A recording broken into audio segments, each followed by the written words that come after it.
All right, hello everyone. My name is Oleg. I'm very happy to start another episode of our Polyamory podcast here on this YouTube channel. If this is your very first time with us, hit the subscribe button, like this video, and share, this information with somebody that that might be helpful.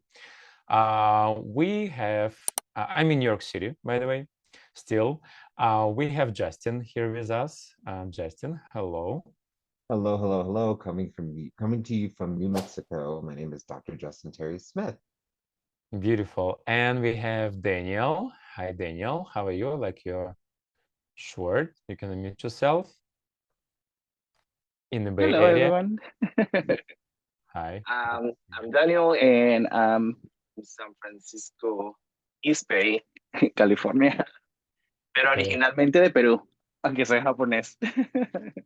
Very good. And we have Kiros.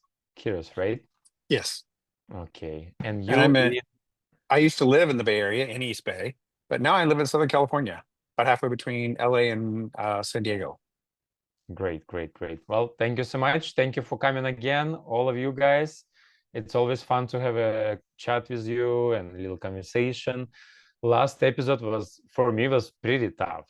Topic was kind of hard for me. So today I want to kind of keep it simple and talk about why polyamory, why people choosing polyamory, what is the benefits, of polyamory for some people and for you specifically, and what could be potential challenges, right? Like what we have to be ready for, when we go into polyamory or somebody trying to explore polyamory and see if it's for them or not. But before that, before we're gonna, and we actually have some guests on the call today, so we're gonna talk more with them later. But before that, I know there's Folsom Street happened in San Francisco. That was basically a few days ago, and I remember Justin was talking about a pool party at his place basically a month ago. So we're gonna start from that pool party. Justin, unmute yourself and tell us everything what happened. So me, my husband, and our partner, or one of our partners, hosted a pool party, and about 60 guys were here. So intermittently, so it was kind of like, somebody had to leave early, but somebody came late, but it was at least 60 people. It was clothing optional, and it was very fun. So is there any theme or something? How do you invite people? Like, what did you say? And like, what was the... So Albuquerque is very small. I mean, if you've ever been to New Mexico, you know that if you've ever been to Albuquerque and seen the LGBTQ community here, it's very, very small. Everybody knows everybody. It's not that hard to. I Actually, it's kind of interesting. A person who is trying to be our friend, he's just getting to know us, and he said, "Yeah, I heard you guys had a pool party." I was like, "How did you hear?" And he was like, "Oh, a friend." Well, I mean, when someone said they were going to Moriarty for a pool party, Moriarty, New Mexico is where I am, they knew exactly what it was. So it was kind of easy. It's kind of easy to get word of mouth here. And also, what I do is I go on Facebook, and then I go from there as far as the old list is involved. And then I take the old list and put it on the new parties list. And then I also see if I've made more friends than this in the area, and I add them as well. And then some people are on Facebook, so I just call them, text them, and say, "Hey, we're having a party, and this is the date, so save it." All you have to do is bring a side dish and your favorite drink. And, And and side boyfriend. I mean, there's plenty of listen, there were plenty of guys that came. Like I think there were a lot of polyamorous people at the party. So it was kind of funny. This single man met this couple, and they started dating. And they met at our pool party. So it's kind of interesting. It's been like almost like a poly connect sometimes, like when it happens, because I guess we give them a space where they know it's acceptable and it's safe to be themselves. Mhm. So what was your expectation for this party? Like, do you want to expand your polycule? Do you want to, meet new guys, or you want to reconnect with somebody you already knew? I mean, beside of sex, because that's kind of I didn't easy. say that that was I didn't say that that was any, like, I didn't say that that was a figure. But go ahead. Like, is there anything in terms of relationship or polyamory or your polycule, like there's something that you've been looking for and there's something you achieved, or there's completely no expectations? No expectations whatsoever. My thing is, actually, well, okay, fine. So our two other partners actually we met at the pool party that we hosted last year. So we actually first met them there, or met one of them there, and then I met the husband of that partner as well. So it was kind of like, oh, I just happened to it just there was no expectations, there was no like this I expect this to happen or whatever with this person, but it just when you make that connection, of course we know as polyamory connections is everything just about, and so I just connected with them. And so did my husband, and so did the other partner. So yeah, there was no expectations, but connections and happen organically. I love it. You said something about a year ago, right? You met them a year ago, and now you met the husband. Yes. So the boyfriend has been with us, Joey has been with us for almost 3 years. I've been with my husband for 19, and we met them last year. So we started dating. It's almost been a year. Do you date only one guy or the couple? A couple. The couple. I say date all of I go by the philosophy date all of us or none of us. That's beautiful that you're doing that, and I wish, you know, like more people would do something like this, but in different, you know, parts of the country. I know Jose, that he was with us on the previous chapter podcast.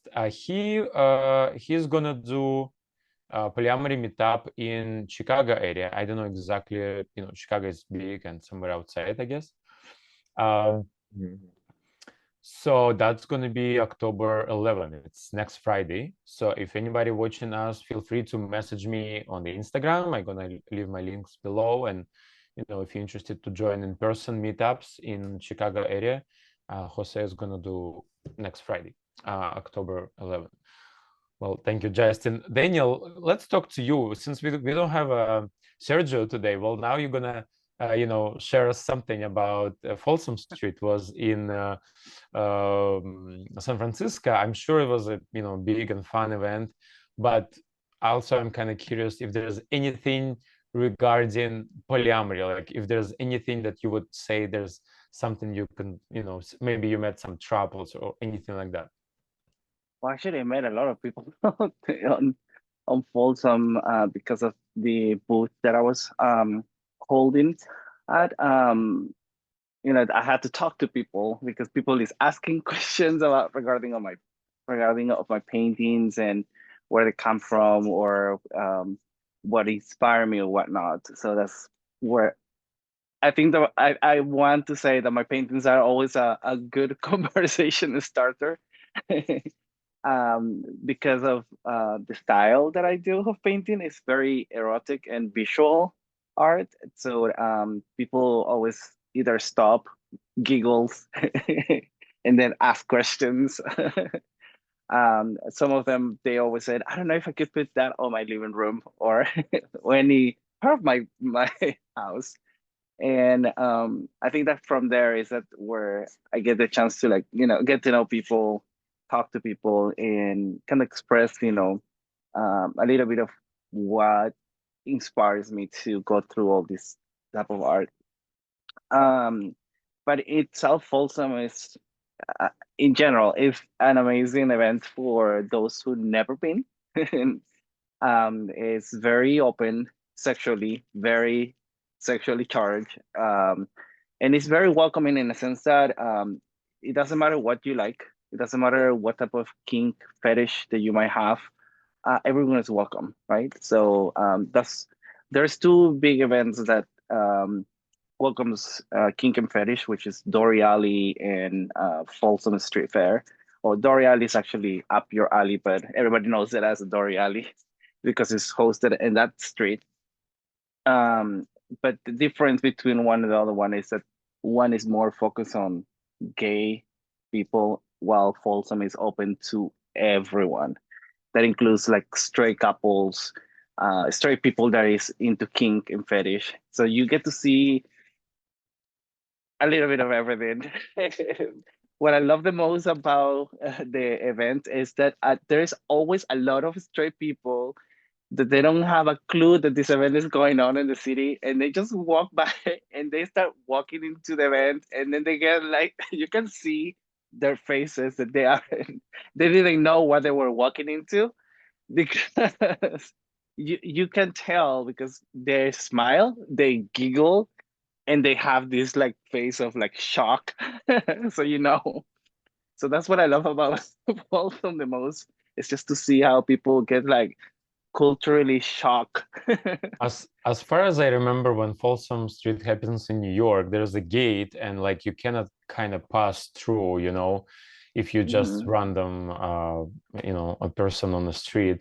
But I guess in San Francisco it's different. It's just open, right, for everybody. Yeah, it's open for everybody. They do have like, retainer walls, if you want to say it, to control the amount of people walking in and out. And there's always people in there, asking for donations to help, with the cleanup, whatever the event requires, funds for. So if somebody doesn't know what it is, they will be able to ask in there. But there's still people walk in. People still want to come in and see what's going on. And then when they get to see people, having sex in this middle of the street, or being hanged and the ropes, for them it's just shocking.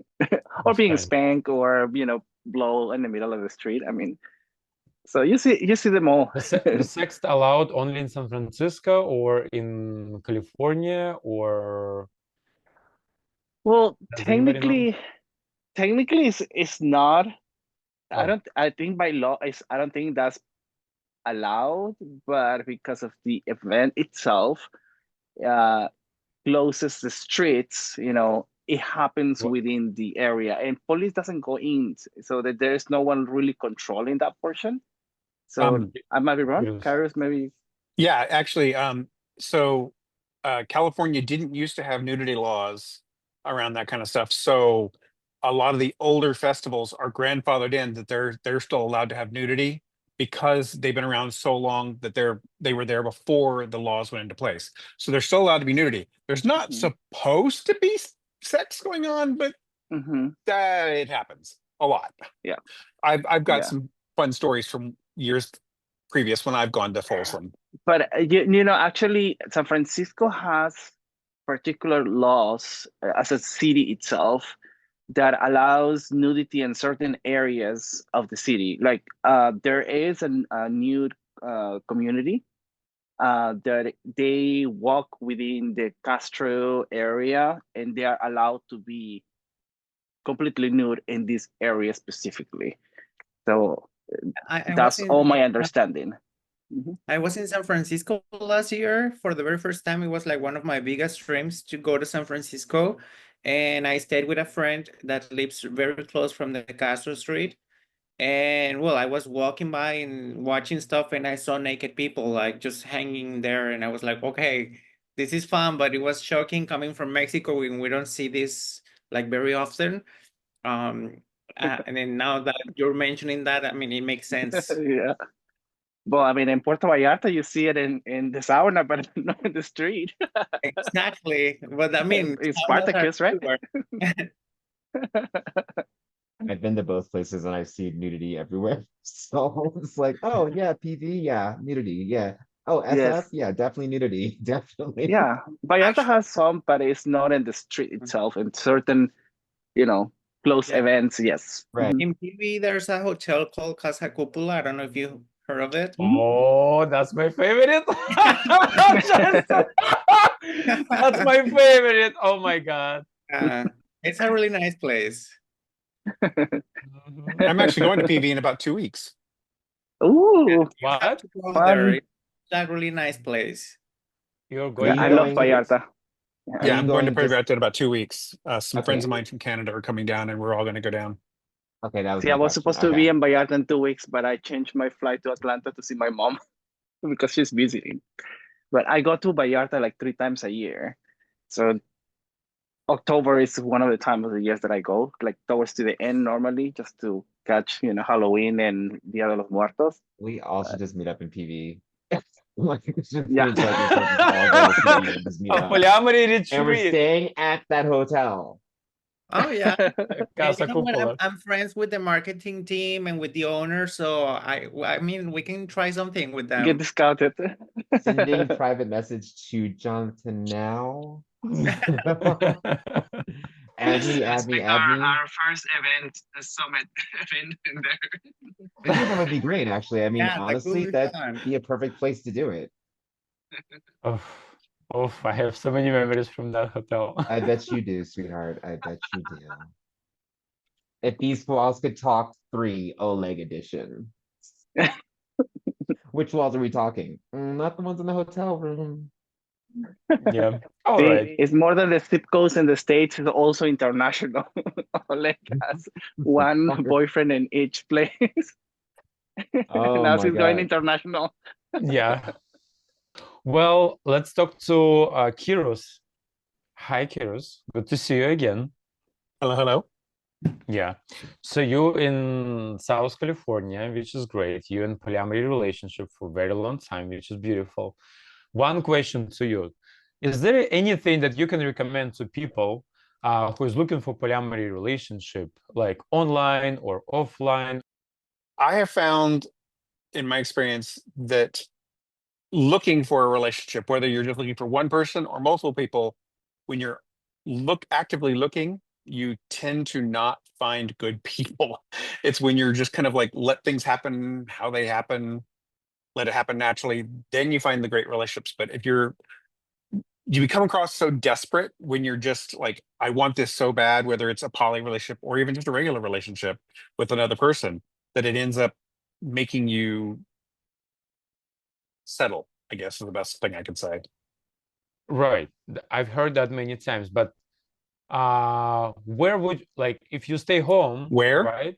Like, yeah, if you stay home, you most likely you're not gonna find anybody. So like, how would No, you you mean recommend to people to socialize, where to go, where to talk to people, there where to are, find polyamory people? depending on where you're at, that's the problem, is the bigger cities are going to have more of a poly culture, whereas Sure. smaller areas aren't going to have as big of a culture for that.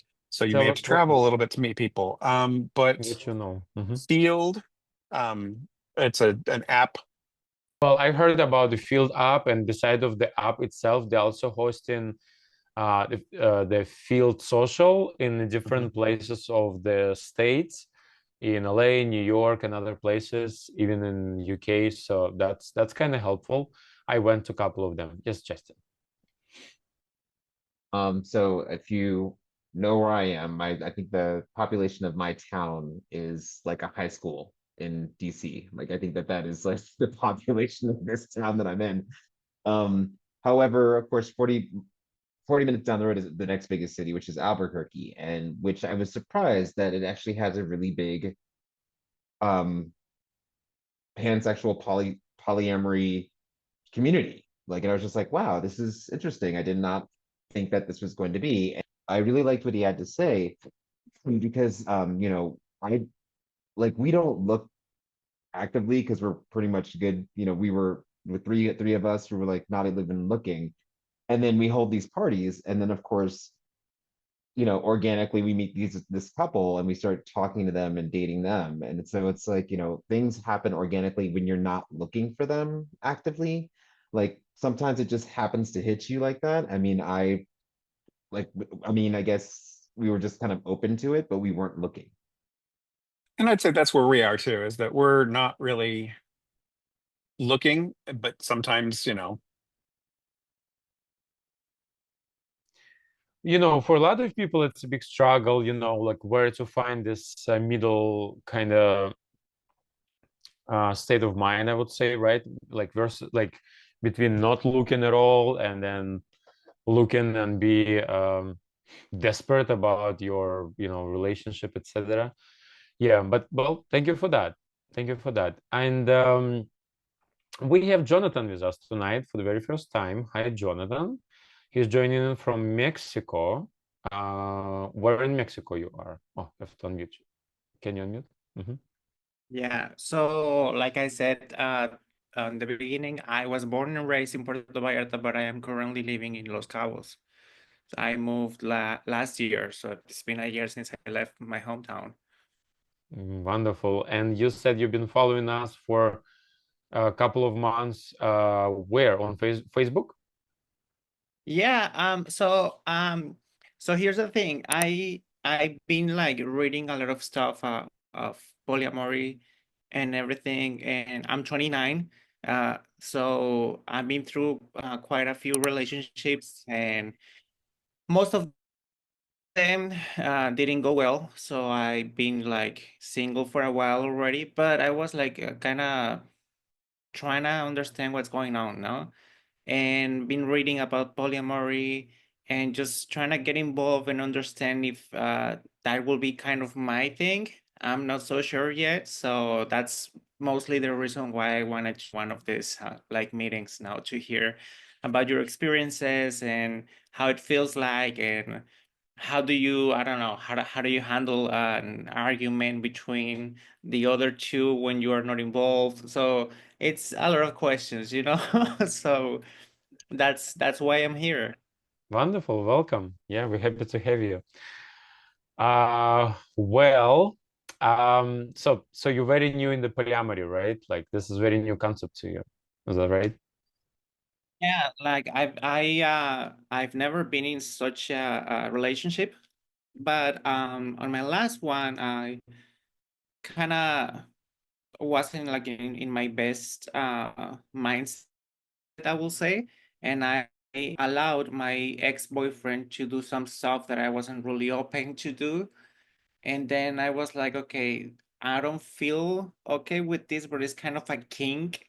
So I might like it, but I might not. I'm not sure. So I was like, not sure what's going on, no? I love it. Yeah. And so that relation didn't go well. We end up as friends, but just like, you know, if I see you on the street, I will say hi, I hope you're doing well, but we're not like messaging each other. We're just living our lives. And so he was like very open to meeting with everyone, and I was like, what is this all about? He's from Canada, so being Mexican and having a relationship with a foreigner living in my country, um, it was kind of shocking for him as well. Like culturally speaking, we are more backwards in some of our what would you say? Oh, some of our beliefs are from, I don't know, 40 years ago because of the religion that is very strong down here in Mexico, because of society that, you know, Mexico, we're so friendly. We know everyone. We know every family. So you really have to behave on society because you never know who's going to be watching you. So there's a lot of things happening at the same time. So when he started to kind of have friends at home and do some stuff, I was like, this doesn't feel right. I feel like my walls are gonna be talking of what's going on in this house. So I wasn't ready for it, you know, and that's why I decided to end it. But at the same time, I kept thinking of this situation like some sort of a kink. And I don't know, I've been reading about cook holding and some other stuff, and I was like, okay, this is all new, but it seems interesting. I have a friend that every year goes to the Folsom Strip thing in San Francisco, and he told me about everything that happens over there. So I don't know. I'm just curious about how is this going to be.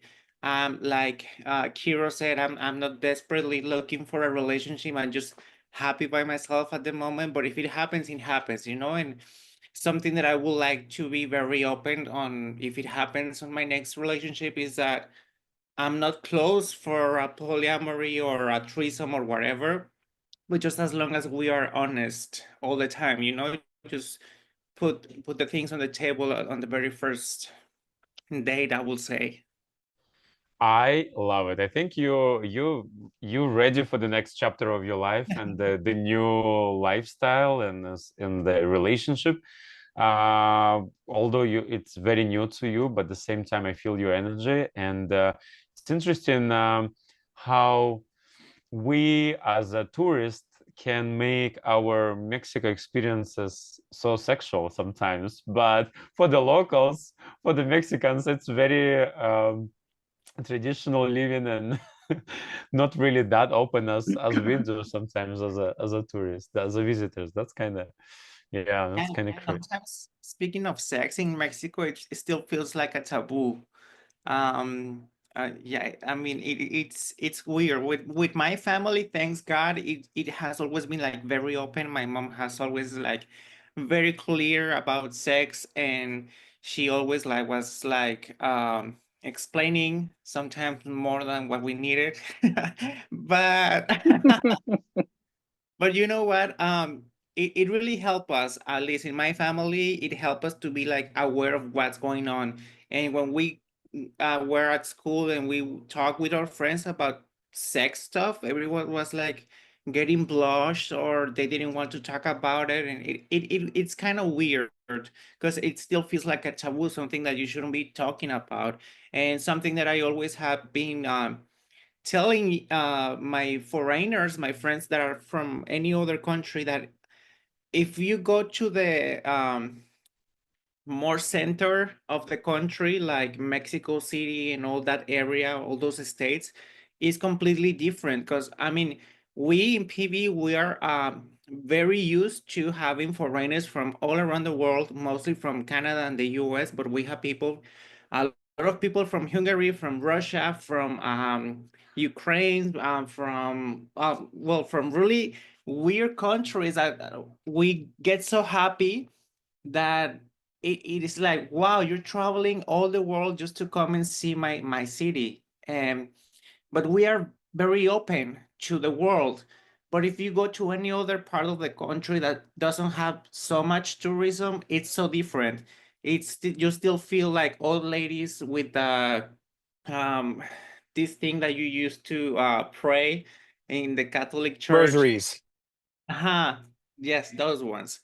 And I mean, it's so different. So if you go to every state of the country, you'll notice how we behave differently. But still, you will still feel like the warmth of Mexicans.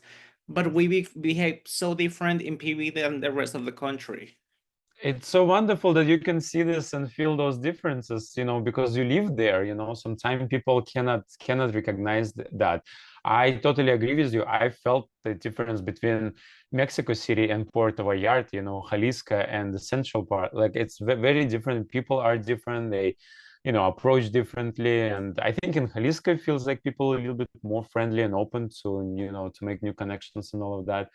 So, and Mexico City actually remind me a lot Russia, you know, like the energy and the way how people, um, you know, interact and all of that. So that's very interesting, yeah, to hear that from the Mexican person. That's very interesting, yeah. And well, I think the topic of tonight it's might be actually very helpful to you, hopefully to everybody who's gonna watch it later, because we're gonna talk about like why polyamory, why, you know, I decided to make this topic very simple and like to talk about why polyamory, why people choosing this lifestyle or this relationship style. And Justin, we're gonna start from you. I mean, for you, it's been so many years already. You've been in polyamory. You How might be many not even years? remember Wow. why you started.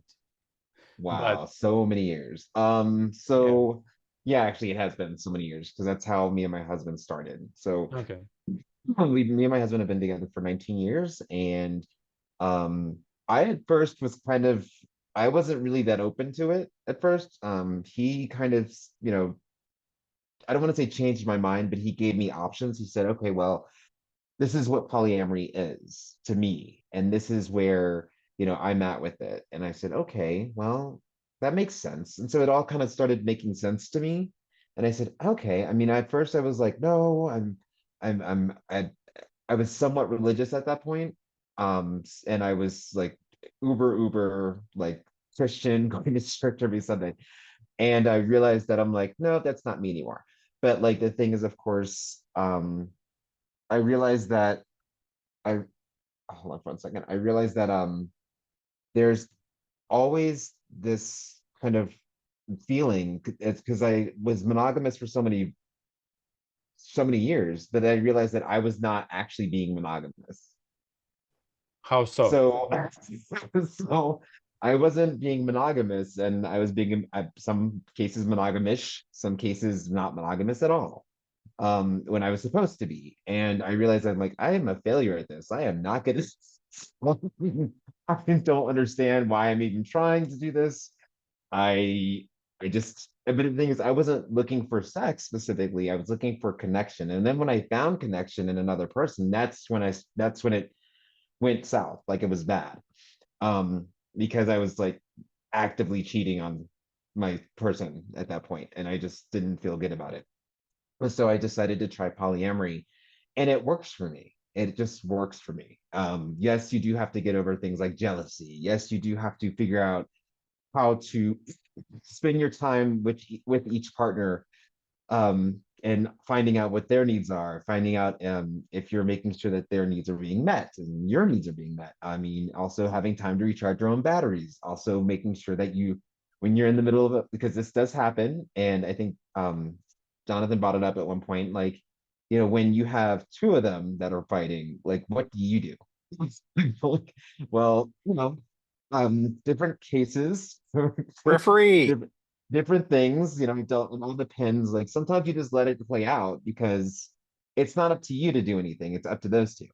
And sometimes you just have to say, okay, so I have to step in. Like you just have to find that point. At least that's in my opinion. So why polyamory? It just works for me, and it just makes me a functional person in relationships like normally. So I mean, it just, for me, it works. It works for me. I spend time with my partners. I have 4 of them, and that's energy. That's work. That is, Yeah. and Yeah. then sometimes I That's need true. to take a weekend off and go to Denver or go to a city like PV, or go to San Francisco or Palm Springs or something like that to recharge my batteries, because I can't be there for them if I can't be there for myself. Well, thank you for that. Kirus, so for you it was way longer, right? I guess than for Justin, Well, I 15 mean, years. I've been with my husband 17 years. We've had our third for 15, but this is not my first poly relationship. So I've done Oh, this before. wow. I've been actively polyamorous since 92, 93, something like that. Wow. I'm old. So why polyamory? Why did you make this shift in your life back in 1992? I wasn't I wasn't born. Well, anyway, no. Justin wasn't born. No. What year was this? 92. I was 12. I was Thank you for 2. saying, I look so young. Appreciate ya. Appreciate ya.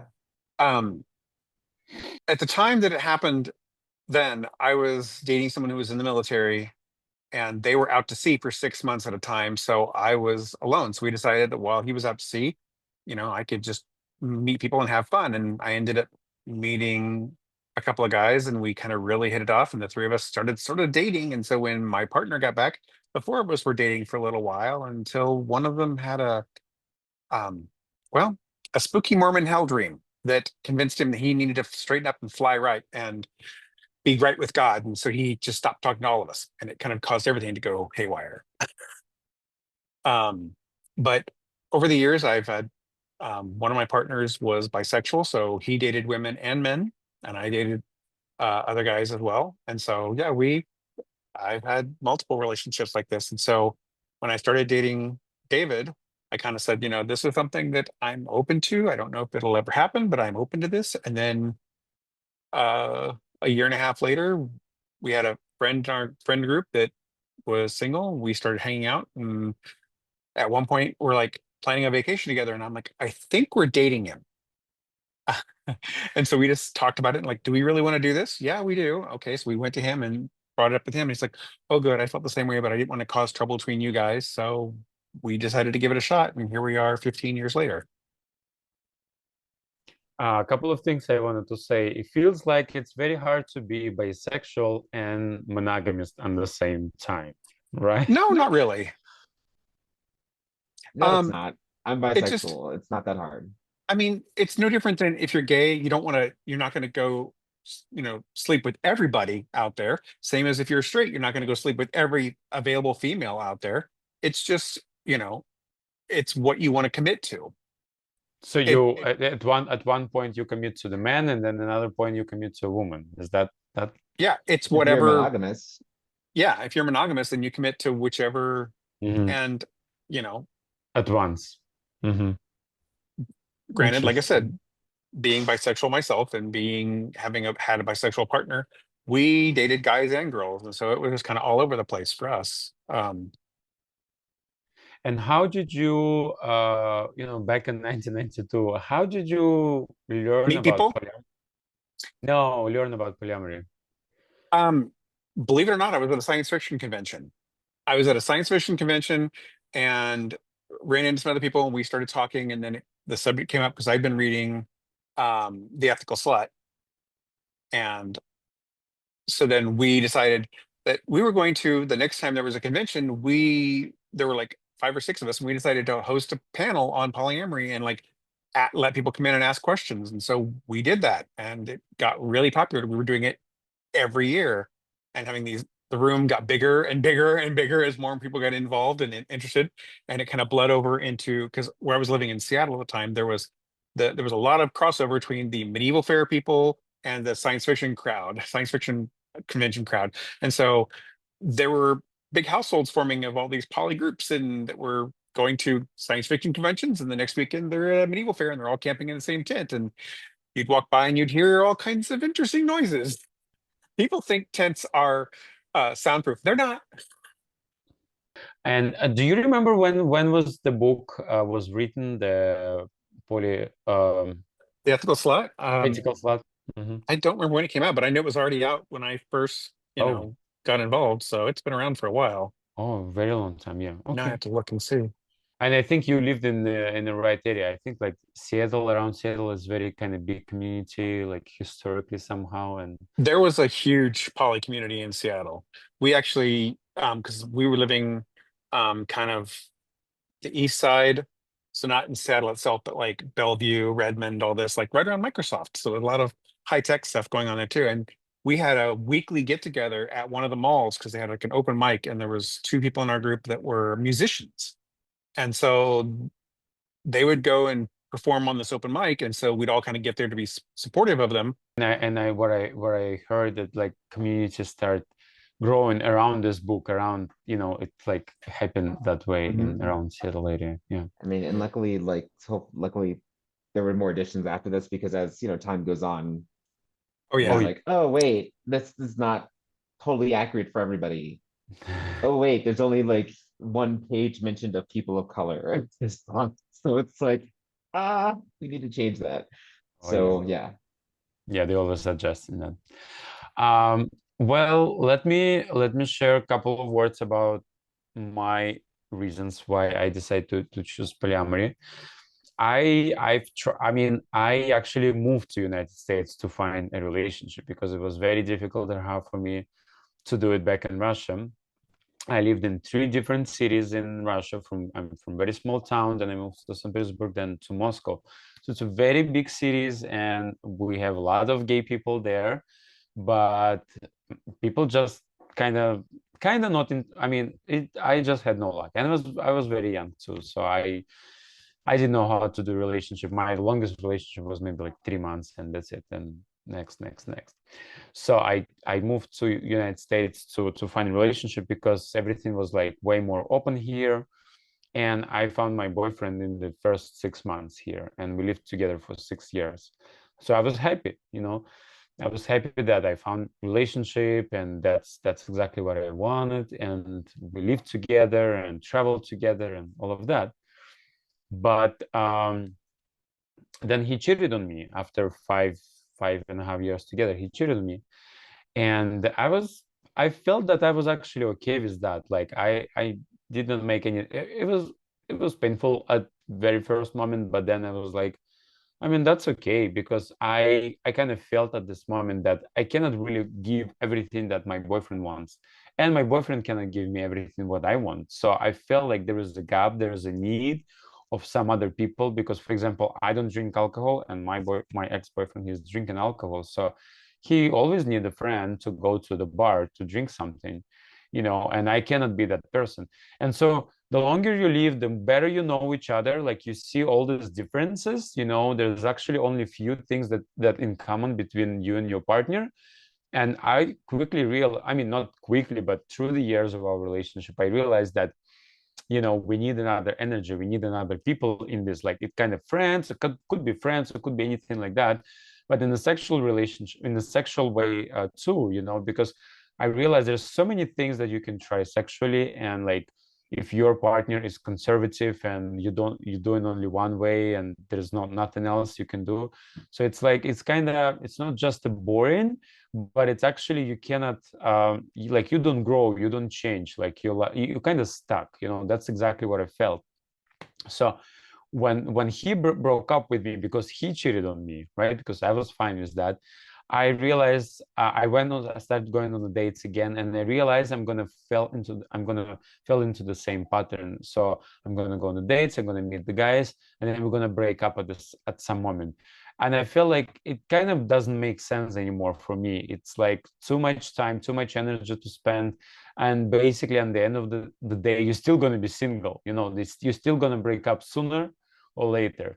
So I was thinking that I need a completely different you know, relationship and the style of relationship. And I found the polyamory, you know, and I started, you know, researching the information, some videos, some, you know, meetups. And speaking of challenges, the only challenge I had, it was only like 3 years ago, but I had a challenge to find information about polyamory, you know. I feels like we have a lot, but I don't know, I didn't feel it, you know, that way. I got a couple of books, but I was also trying to meet people in person, like, and talk to them about it, you know, to find a community, because for me personally, it's the best way to learn something. But in New York City, we have no really polyamory community, especially for gay men. So later on, I created my polyamory meetups on a monthly basis, and also I became moderator of Facebook group, and also I started this YouTube channel. So it's like this information could be more accessible to bigger audience, to a lot of people, gay, straight, bisexual, regardless, you know, and not just in the United States, but also in other countries. Like we got Jonnatan tonight from Mexico, which is beautiful. And one of my dreams is actually to get polyamory people from Brazil, because that's definitely like on another. I like the way how they do polyamory. It's kind of another level. I want to learn from them, and so hopefully it's going to be in the next episodes here and on this on YouTube. So before we're gonna go to the challenges or the benefits and the challenges of the polyamory, Daniel, when and why are you choosing polyamory in your life? Well, for me, I wanted to say piggyback a little bit on what Jonnatan was saying about, you know, like the culture and coming from a Latin country, you know, because, you know, even though I'm Asian, I grew up in South America, in Peru. And specifically, you know, like Peru, like many Latino countries, they have also that culture of like the religious culture, the macho culture, where, you know, sex sometimes is a taboo. Talking about, you know, how you feel, what you are attracted to is, it's hard to talk to people because people always see it like something like, you know, this is wrong. No, this is a sin. This is something that is no good for you. And you grow up hearing that over and over, and you get that, you know, indoctrination in your head. And also, you know, coming from a religious background, because as some of you know, I was a pastor in Peru. I'm still a pastor, but I was a pastor in Peru, and from this evangelical, you know, church where I was kicked out because, you know, I was outed by my best friend, right? So for me, coming into find that reconciliation between my faith and my sexuality was very difficult. And that didn't happen until I actually moved to the USA, and having to learn things that I didn't know that it existed, and have that cultural shock, and unlearn also things that were indoctrinated in me, made it so difficult, a struggle, to come out of the closet, to talk to my family, let them know who I am. And Jonnatan might be able to say support this portion, but most people that come out of the closet, they said, well, I think I'm a bisexual, because you still try to keep that, I still can be with women, right? But I like men. And which is, I know, is grown, but that's something that happened, right? And then eventually tell my family, no, I actually am gay. And then realize that actually I'm not gay, I'm actually pansexual. And then again come out to my family and said, well, I'm actually pansexual and also poly. And so it's been such a journey for me, because when people get to know me and they said, oh, this is an Asian man who was born in Latin America, who is a pastor, who is also poly and pansexual. So it makes us such Wow, a this is very impressive. crazy, Yes, a crazy, like transformation. title, and history background. Because I'm coming from an Asian culture and I'm a Latino culture mixed together. And both cultures, you know, being gay, being within the community, right, it's wrong in many ways, and the cultural portion of it, and it has made it very difficult. But now I'm standing where I realized that I was poly after my first relationship in US. My first relationship was kind of crazy. I was looking into like that ideal of like I have to be monogamous because everyone has their like what they call their soulmate. Well, in Latin America, we said media naranja, which doesn't translate properly, right? Which means like half orange, but it's actually soulmate, right? Um, but the idea is like you have a mom, and you have a dad, so it's always two. So you have that idea, and my idea was, okay, I can have a boyfriend, right? And my family will have to accept this person, and then realize that we were not compatible. Sexually, we were not compatible, and that made it even more difficult, because I thought that he wanted someone that in a sense was just like bears, or that it was like would be leaning towards it, but he was just like we couldn't be compatible to a point where he cheated on me. And I felt like, why? Like, I'm trying to give you all these, I'm helping you, you're not even working, and I'm paying for everything, right? And that kind of created an idea in my head of like something is wrong. But with him, I had that experience of bringing in someone where we had the opportunity to kind of like play with a third person.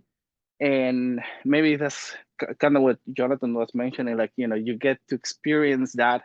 Oh, when you bring someone in the dynamic, it's kind of like a fetish, maybe like a kink or something that you feel attracted and you feel like more fulfilled. And I think the fulfillment for me was the fact that he was getting sexually more fulfilled, and also on my side, right? Because it's not easy to be a blouse, right? So especially for a many men, because sometimes they said, oh, you're too feminine to be a top. And I'm like, well, I'm sorry. So if you don't like it. My second partner that was his issue with me, that he always told me that I was too feminine to top him. So he wanted to be always the top, even though he was a bottom. The which was crazy. Oh, And but that's and that's a funny thing, that with this guy I lasted 7 years married, and he kept saying that he wasn't happy sexually with me because he needed someone more masculine to top him, and I couldn't give him that. And I always told bro that, well, if you're not happy with me sexually, why don't you go and find someone? And I realized that, you know, like he was giving me something that I needed emotionally, or, you know, stable, to make myself stable, but sexually, because we were not compatible. Also, I couldn't fulfill that section. And that's when I started like realizing that, oh, my myself needs more than just one person. And it's not just because of the sex, because a lot of people think that polyamory is just being a slut, right? Or just like having sex with everybody. No, but it's because he couldn't also fulfill that emotional part that you find sometimes on that sexual, you know, connection that you have with the person, right? And eventually, when this relationship ended, you know, my next relationship was fully poly. Like I was able to find someone that was interested in to understand more polyamory relationship, and we were able to date, you know, a few people, and actually like see someone on a regular basis. Unfortunately, it didn't work out. Now I'm single, right? I'm seeing someone, but I'm single, and he has made it very clear as well. I seen some women, and I seen some trans men as well, and I've been dating, you know, in general, but nothing serious yet. And I think that what Kairos was saying, you know, is because I felt like I've been looking actively trying to find someone or find someone's, right. And I think that was my issue, that you know, you get to certain time in your life where like you want just to settle down, you know, and you know, reaching for me that point was already my early 30s, and I'm already in my 40s, and I'm like, okay, I need to find someone. And I think that sometimes that desperation or feeling of like I don't want to be alone, right? That sometimes you want to, you know, bring someone to keep you company, at least for me. And I know it's wrong, it's something that I need to work on myself, you know. That's a very good topic. It does not really relate to polyamory itself, but yes, to be with somebody or to be by yourself, it's a very good question. Like Yeah. by itself, it's a very big topic and very interesting. And I think for these days, it's in places like New York City, I see a lot of people choosing to be by themselves, you know, like, and Yeah. just see the people occasionally and stuff like that. Yeah. And I mean, we cannot, you know, we can discuss if it's a good thing or bad thing. There's no good or bad, but that's what people choosing, and some people prefer Yeah, relationship, everybody many has their relationships. own, you know, choice, right? Yeah. I'm choosing no, I don't want to be alone. I do want to have, you know, partner or partners, you know, but you know, that will happen when it needs to happen. And I have learned throughout this past year just not to be pushing myself into that, because I need to just focus on myself first, right? And then that's what I've been doing all this past year, trying to find myself and grow and find, you know, what I need, the path that I need to do. And that's why I've been focusing more on what can I work on myself to grow, not only as person emotionally, but also financially. And that's why, you know, I've been a lot focused on my paintings and, you know, all these events that I've been doing. And so Well, that's a little bit of my experience. thank you for sharing that, Daniel. Oh, wow, impressive. I think every story has a different flavor for sure, and probably lessons for everybody. Jonnatan, so do you have any questions to all of us or to each of us about like our stories that we share? Like,